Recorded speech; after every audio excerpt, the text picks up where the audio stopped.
विद्यार्थियों, आपका स्वागत है। इस बार हम जानेंगे कि 10 मिलीमीटर मोटी एमएस प्लेट पर SMAW प्रक्रिया द्वारा वर्टिकल पोजीशन में लैप जॉइंट कैसे बनाएं। ये विषय पढ़ने के बाद आप ये सब कर पाएंगे। टैक वेल्डिंग और वेल्डिंग प्रक्रिया के लिए सही इलेक्ट्रोड चुनना, वर्टिकल पोजीशन में लैप जॉइंट में प्लेटें तैयार करके सेट करना। टैक वेल्ड SMAW द्वारा वर्टिकल पोजीशन में लैप जॉइंट को वेल्ड करना। डिफेक्ट्स के लिए वेल्डमेंट का निरीक्षण करना।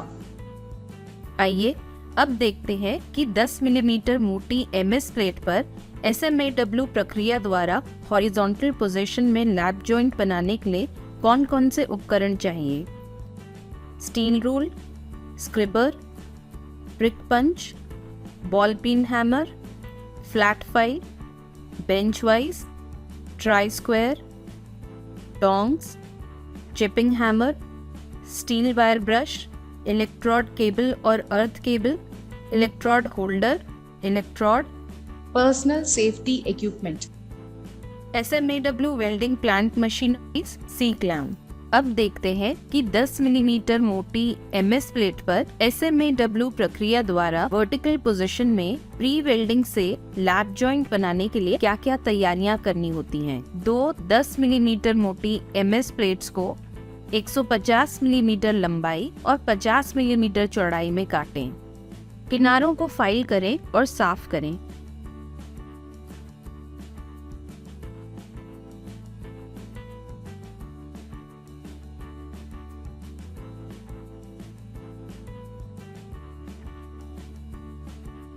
लैप जॉइंट सेट करें और उन्हें टैक वेल्ड करें।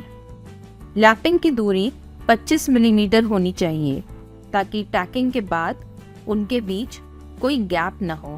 प्रत्येक रन के लिए इलेक्ट्रोड तैयार रखें। रूट रन के लिए 3.15 मिलीमीटर इलेक्ट्रोड और 120 एम्पियर करंट का उपयोग करें। सेकेंड और थर्ड रन के लिए 4 मिलीमीटर इलेक्ट्रोड और 160 एम्पियर करंट का उपयोग करें। हमने प्री वेल्डिंग की तैयारियों को देख लिया है। आइए अब देखते हैं कि SMAW प्रक्रिया द्वारा 10 मिलीमीटर मोटी एमएस प्लेट पर वर्टिकल पोजीशन में लैप जॉइंट बनाने के लिए क्या क्या करना जरूरी है। वर्टिकल पोजीशन में वेल्डिंग पोजिशनर पर जॉब फिक्स करें। वर्टिकल पोजीशन में लैप जॉइंट की वेल्डिंग हमेशा एक समस्या रही है क्योंकि प्लेट के ऊपरी किनारों में से एक को जला या पिघला दिया जाता है। इलेक्ट्रोड को सही तरीके से बिठाकर इसे दूर किया जा सकता है। लैप जॉइंट पर बीड को वर्टिकल पोजीशन में जमा करने का तरीका। 3.15 मिलीमीटर इलेक्ट्रोड और 110 एम्पियर वेल्डिंग करंट चुनें। विपिंग मोशन के साथ रूट रन जमा करने के लिए शॉर्ट आर्क का उपयोग करें ताकि वेल्ड मेटल की सैगिंग को रोका जा सके।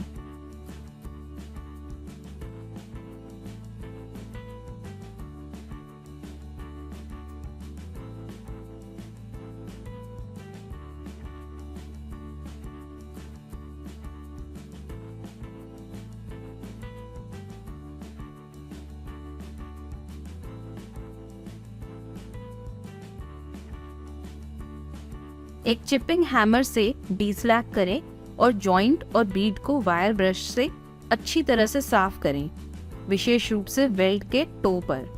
एक 4 मिलीमीटर डायमीटर का मीडियम कोटेड इलेक्ट्रोड चुनें और 150 से 160 एम्पियर करंट सेट करें। वीविंग मोशन के साथ सेकेंड रन डिपॉजिट करें और इससे मोल्टन मेटल की सैगिंग से बचा जा सकेगा। इलेक्ट्रोड का एंगल 75 से 80 डिग्री होना चाहिए। इलेक्ट्रोड मोशन को वेल्ड चौड़ाई तक सीमित रखें ताकि ऊपरी प्लेट का किनारा पिघल न जाए। वीविंग मोशन और आर्क का चलना अपवर्ड डायरेक्शन में यूनिफॉर्म स्पीड पर होना चाहिए। एक अच्छी अपीयरेंस के साथ यूनिफॉर्म बीट के लिए रेट ऑफ ट्रैवल यूनिफॉर्म होनी चाहिए। उचित बीट प्रोफाइल के साथ सही फिले साइज प्राप्त करना सुनिश्चित करें।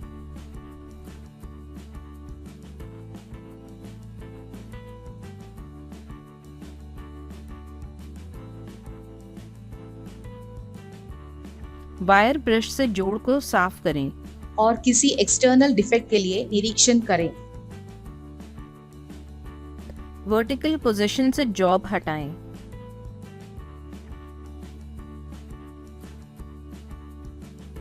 आइए अब देखते हैं कि SMAW प्रक्रिया द्वारा 10 मिलीमीटर मोटी MS प्लेट पर वर्टिकल पोजीशन में लैप जॉइंट बनाने के लिए क्या क्या करना जरूरी है।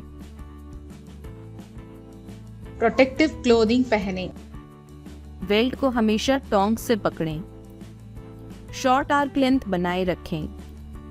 इलेक्ट्रोड की प्रॉपर एंगल और ट्रैवल स्पीड का उपयोग करके ओवर डिपोजिशन और साइड अंडरकट से बचें। बीड प्रोफाइल के साथ सही फिले आकार जरूर प्राप्त करें और ध्यान रखें कि टॉप प्लेट के किनारे पिघल न जाएं। अपवर्ड डायरेक्शन में चलते समय आर्क को न तोड़ें। ध्यान रखें कि बॉटम प्लेट पर वेल्ड के टो पर कोई अंडरकरंट ना हो। ओवरलैपिंग डिस्टेंस बेस मेटल की मोटाई से 3 गुना से अधिक नहीं होना चाहिए। आइए उन डिफेक्ट्स को देखें जिन्हें निरीक्षण प्रक्रिया के दौरान पहचाना जा सकता है।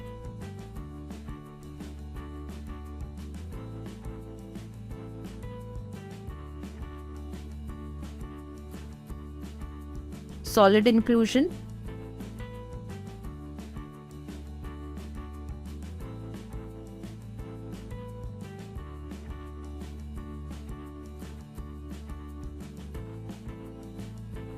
Over deposition,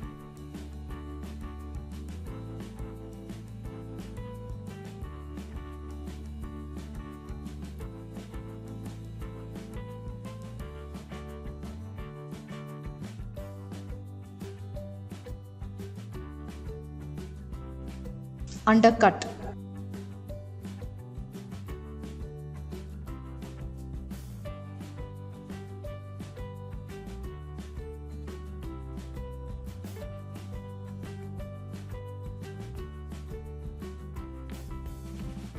lack of penetration। दोहराने के लिए इस विषय में आपने सीखा कि इलेक्ट्रोड के ऑसिलेटिंग मोशन के साथ मोल्टन मेटल की सैगिंग को नियंत्रित कैसे करें। ध्यान रखना कि फ्यूजन और लैप में पेनिट्रेशन अनुभाग में रूट रन जरूर जमा हो। इस तरह वेल्ड करना कि लैप जॉइंट पर प्लेट के किनारे पिघलाए बिना सेकेंड रन जमा करना।